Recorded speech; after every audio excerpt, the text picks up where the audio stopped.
pour ce soir. Tu arrives demain? Je cherche un distributeur de ma banque pour ne pas avoir de frais. Qu'ils en profitent. Avec les crypto-monnaies, on peut gérer son argent sans se faire braquer en toute discrétion. Mais idées, ces systèmes, ce sont des bulles spéculatives. Tu participes au pire capitalisme. Pas du tout. Ça peut aider des millions de gens à entreprendre. Ceux qui sont trop pauvres pour avoir des comptes bancaires. Ah, parce que le patron de Facebook qui veut lancer la sienne, il s'appelle maintenant Mark Zuckerberg? Très drôle. Mais au moins, on n'aura plus à rembourser les erreurs des banques comme en 2008. Ce n'est pas fait. Parce qu'avec cette Libra, bien le nom, ce serait la fin des États souverains. Avec aujourd'hui, Shermine Voschmgir, directrice de l'Institut de recherche interdisciplinaire en crypto-monnaie de Vienne. Elle publie Token Economy, dans lequel vous saurez tout sur la blockchain, le bitcoin et le reste. Et l'économiste André Orléans, directeur d'études à l'École des hautes études en sciences sociales, dont le livre L'Empire de la valeur a fait date dans l'analyse économique.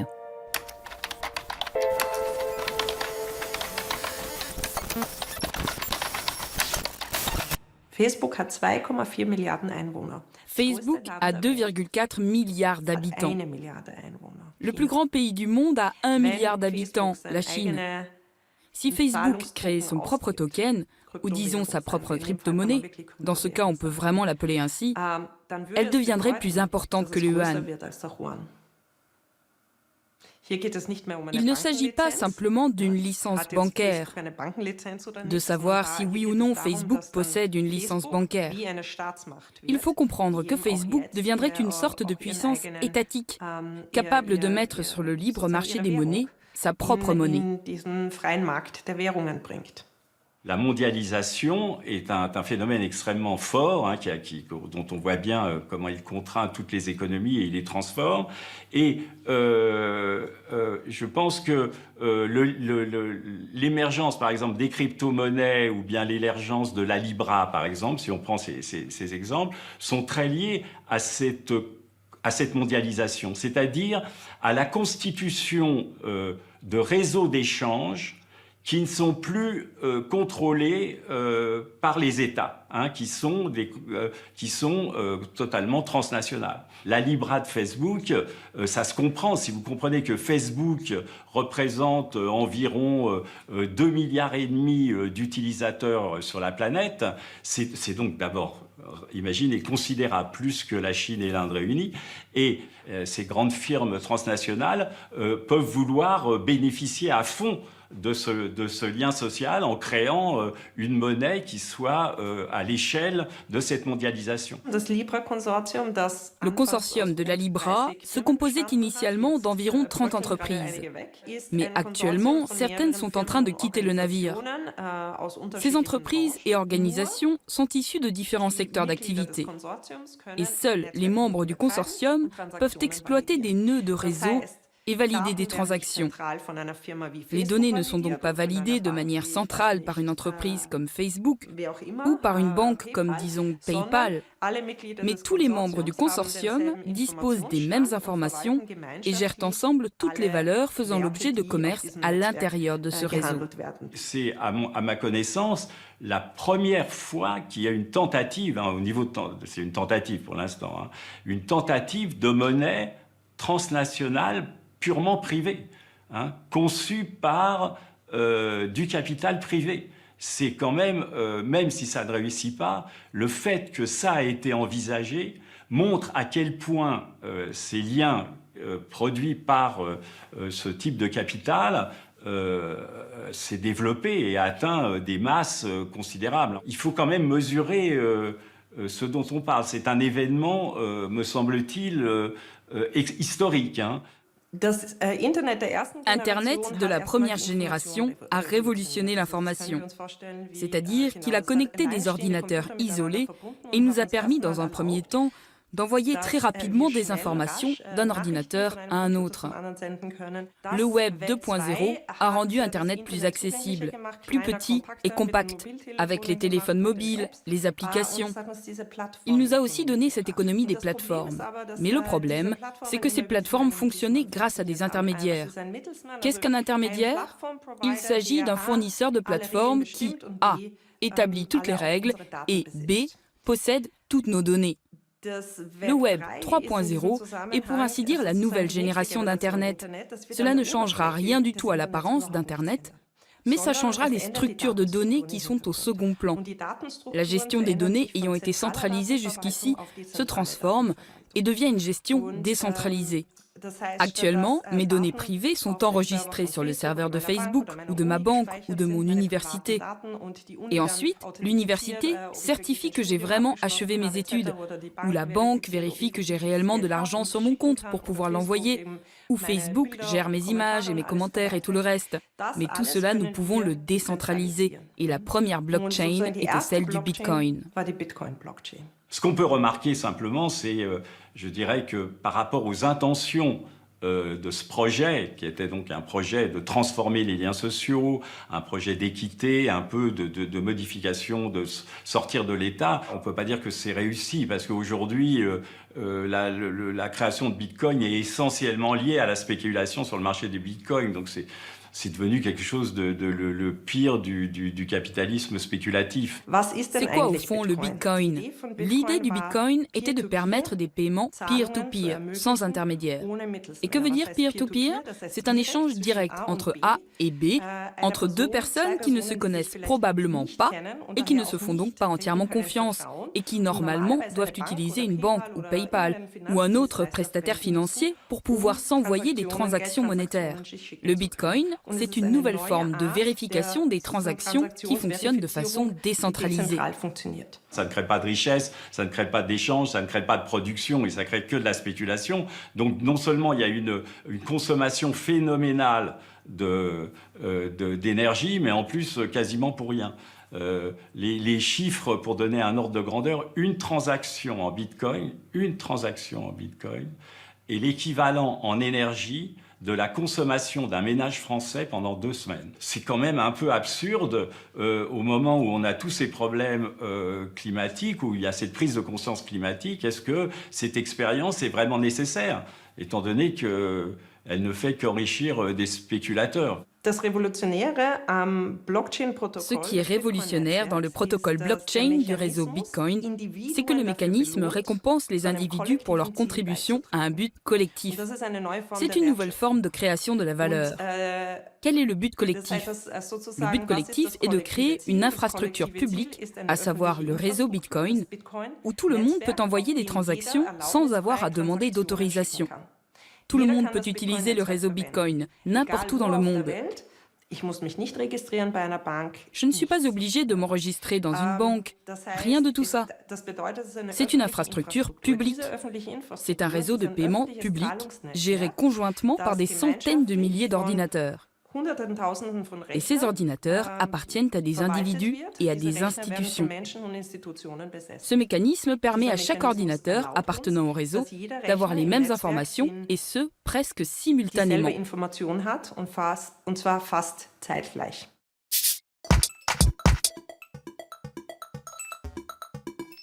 Aristote a théorisé la monnaie. C'est un instrument qui rend les choses mesurables entre elles et amène ainsi à l'égalité entre citoyens. Après bien des siècles et les révolutions industrielles, l'Austro-américain Joseph Schumpeter rompt avec les analyses classiques et marxistes. Il pense l'évolution de l'économie avec un rôle majeur pour l'innovation et une place primordiale pour l'entrepreneur. Dans son œuvre, la monnaie est une pièce essentielle de la libre concurrence capitaliste. Aujourd'hui, Facebook veut créer la sienne, la Libra.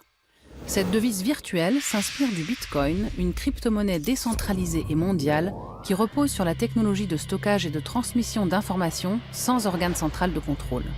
Au contraire, la Libra serait gérée par une association de majors et d'ONG. Faciliter des échanges sans taxes ni frais bancaires est un but clair. Mais l'heure des entrepreneurs qui poussent l'État vers la sortie est-elle venue? Il y a bien des obstacles avant qu'elle ne sonne. La valeur de l'euro se définit de la même façon que la valeur d'un sac à main Gucci ou d'une Ferrari. Si quelqu'un croit qu'un sac à main vaut 5 000 €, alors cette personne va dépenser 5 000 € pour l'acheter. Et une personne qui n'y croit pas ne va pas dépenser cette somme. Le prix va alors changer et les producteurs vont adapter leur offre à la demande. Et le jour où plus personne ne sera prêt à payer 5 000 € pour un sac à main, ils ne le produiront plus. Le jour où les gens ne croient plus que l'euro vaut ce qu'il vaut, ils vont peut-être se mettre à le vendre ou à émigrer d'Europe. Aujourd'hui déjà, l'euro n'est plus qu'une inscription dans une banque de données. Il n'y a pas de réserve d'or. Ça n'existe plus depuis longtemps. Depuis 1971, depuis la déclaration de Nixon qui a coupé le dollar avec l'or, toutes nos monnaies sont inconvertibles, il n'y a plus du tout de lien à l'or et pourtant les monnaies continuent de fonctionner. Donc on voit bien que ce n'était pas leur valeur intrinsèque qui fondait la valeur de la monnaie, mais que c'était autre chose. Et ce autre chose, pour moi, c'est, disons pour simplement, c'est ce phénomène de confiance. Une monnaie, c'est issu de la confiance d'un groupe de producteurs et de consommateurs qui sont d'accord pour reconnaître dans une monnaie l'expression de la valeur et ce qu'ils désirent, etc. Donc, le désir de monnaie, pour moi, n'est pas le résultat d'un désir transhistorique, éternel, qui qualifierait l'humanité. Elle est le résultat d'un rapport social très particulier, qui est la production marchande, c'est-à-dire une production où chacun produit sans savoir très bien si ce qu'il produit va être accepté ou pas, parce que chacun est dans son coin, et donc on ne sait jamais si on va produire assez de chaises, d'ordinateurs ou de blé, ou si on va en produire trop. Donc on est dans cette situation d'incertitude où le producteur n'est jamais sûr de pouvoir continuer à être producteur le lendemain. Et pour faire face à ça, il a besoin d'une assurance pour pouvoir non simplement survivre, acheter ce dont il a besoin pour ses besoins.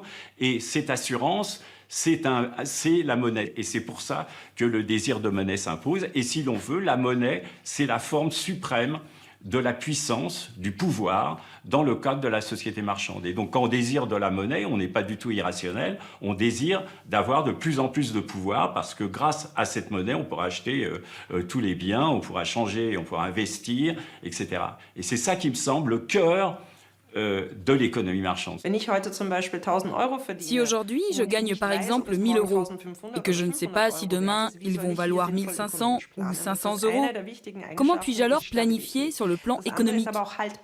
L'une des propriétés importantes de la monnaie est donc la stabilité, mais il y a aussi la durabilité. Avant de posséder des pièces de monnaie, nous utilisions d'autres objets échangeables, comme des pots ou des coquillages ou d'autres biens qui devaient être relativement légers, transportables, divisibles et durables. Voilà quelques propriétés que doit avoir une monnaie.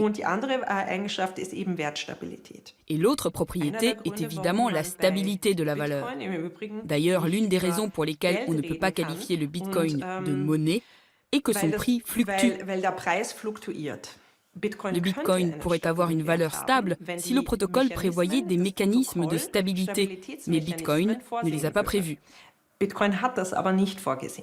La Libra va être très différente des crypto-monnaies pour plein de raisons. Le grand avantage, en effet, c'est que sa valeur sera fixée par un panier de monnaie.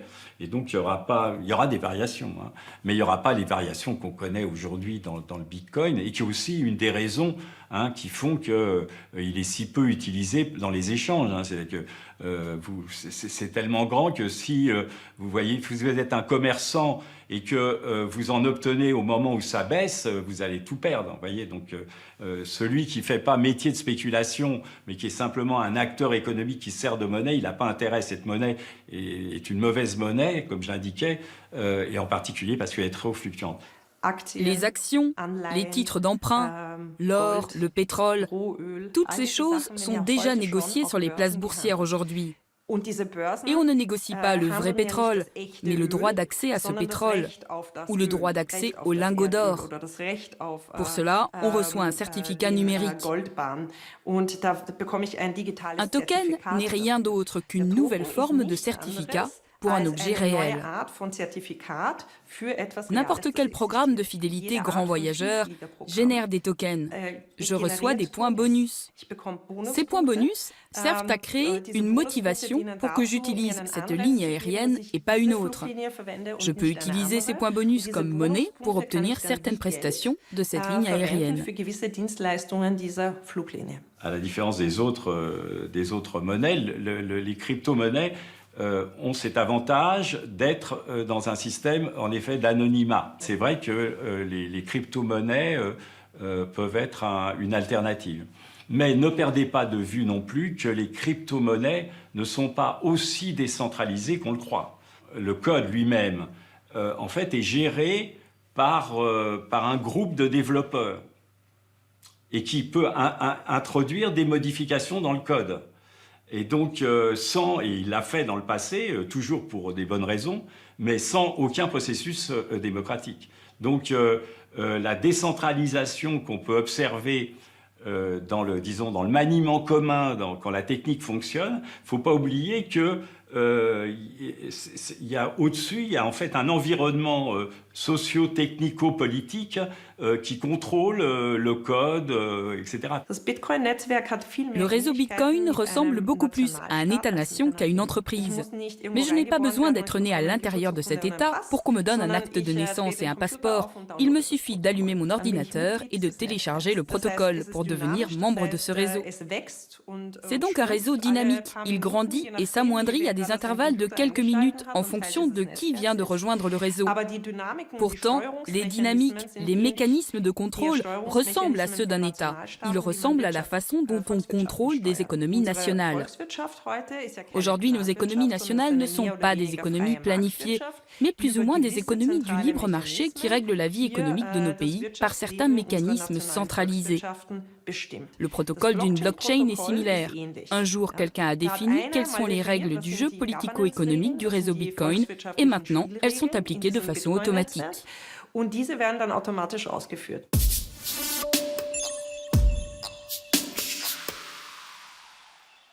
La pierre n'a pas d'âge sur les îles de Yap, archipel des États fédérés de Micronésie. Elle y vaut de l'or. Les habitants l'échangent entre eux encore aujourd'hui, même si la monnaie courante est le dollar. Percées en leur centre pour réduire le poids, les pièces de monnaie mesurent entre 30 cm et plus de 3 mètres. L'aragonite, le minéral utilisé, ne se trouve que sur l'archipel inhabité de Palau, à 400 km au sud-ouest. Les siècles passés, les roues de pierre étaient rapportées lors de multiples et périlleuses expéditions en pirogue à voile. On laissait dériver les plus grandes sur des radeaux dans les courants du Pacifique.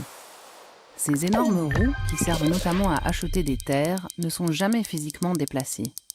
Il suffit d'y laisser son empreinte. Quelle est ma motivation en tant qu'individu ou en tant qu'entreprise pour que je mette mon ordinateur à disposition de ce réseau et qu'il y vérifie automatiquement des transactions ? Ma motivation est que je peux gagner de l'argent en mettant mon ordinateur à disposition pour contribuer au système. Il ne s'agit pas d'euros, mais dans le cas idéal, dans le réseau Bitcoin, je reçois des tokens Bitcoin. Et dans leur réseau spécifique, les tokens fonctionnent comme une monnaie et une unité de compte interne. Les tokens Bitcoin, et ça c'est un point important, sont créés ou générés au moment où je prouve que j'ai fourni une prestation. Le mécanisme de création des Bitcoins repose donc sur le principe suivant. Plus tu as d'argent, plus tu peux acheter d'ordinateurs et théoriquement, avec plus de puissance informatique, tu peux produire plus de bitcoins. Plus d'argent produit donc encore plus d'argent. La Libra ou bien les crypto-monnaies sont des monnaies comme les autres d'une certaine manière parce que elles sont toujours produites par le consentement d'une communauté. Hein, c'est ça le point important. La monnaie est une réalité essentiellement communautaire. C'est une réalité, c'est comme la langue, c'est-à-dire elle vaut par le fait qu'un groupe, une communauté de marchands en l'occurrence, se reconnaît en elle. Elle est toujours la production d'une confiance d'un groupe, d'une communauté. C'est toujours des communautés qui les créent. Mais quand même, idée. C'est incroyable que tu ne vois pas ce que représentent les crypto-monnaies. Ce que je trouve incroyable, c'est que tu as ton idée en béton avant et que tu n'écoutes pas. Il est un fait que dans l'histoire, la puissance des États-nations a fait que c'est surtout la puissance politique qui permettait d'organiser la confiance dans la monnaie. Hein, c'est à travers la puissance politique qu'on avait confiance dans la monnaie. Mais en fait, c'est un vecteur possible de la confiance, l'État-nation et le politique. Mais ce qui est au fond, c'est la confiance. Et donc si le groupe sans État, arrive à construire une confiance dans sa monnaie, ce que visiblement il est capable de faire pour les crypto-monnaies ou pour les monnaies locales. Les monnaies locales, il y a des gens qui échangent des monnaies que l'association a créées, ils échangent, et voilà, et on n'a pas besoin d'État, voilà, et c'est créé ainsi. La question qui se pose, c'est de savoir si les États-nations perdent le monopole de la création monétaire. Moi, je pense que oui. Cela ne veut pas dire que les monnaies nationales vont disparaître. En vérité, l'argent qui est créé aujourd'hui n'est qu'une inscription dans la base de données de la Banque centrale. La majeure partie de l'argent utilisé aujourd'hui n'est plus constituée par des billets ou des pièces. La majeure partie de l'argent qui circule est de la monnaie scripturale. Dans nos économies, moins de 10% de l'argent que nous utilisons au quotidien sont des billets ou des pièces. Cela veut dire que nous nous éloignons déjà de ce système. Et les premières banques centrales cherchent des solutions pour tokeniser leur argent. L'économie des tokens est déjà là. Un monde sans cash, c'est un monde dans lequel tout est contrôlé par les intermédiaires, soit bancaires, soit monétaires. Toutes vos transactions. Donc là aussi, je vois bien les intérêts des grandes plateformes d'échange ou les grandes plateformes monétaires de développer un monde sans cash. D'abord, ils génèrent un nombre de données personnelles absolument incroyable. C'est un contrôle sur tout le monde. On sait tout. Enfin, je vois bien les intérêts que peuvent avoir un certain nombre de capitaux, de grandes firmes et de gouvernements. Ce qui est passionnant dans ces réseaux en blockchain, où la communauté des utilisateurs gère tous les tokens, c'est que je peux dépenser mes tokens sur une plateforme publique sans que j'ai besoin d'acheter mon infrastructure informatique ou de gérer ma sécurité réseautique. Ça m'évite beaucoup de frais fixes. L'infrastructure blockchain s'occupe de tout le traitement informatique et elle est sûre. Je peux dépenser des tokens qui sont protégés contre la copie. Le fait qu'il soit devenu si simple de dépenser et de gérer des valeurs numériques est aussi révolutionnaire que dans les années 90, la possibilité de créer une page web avec peu de travail de programmation.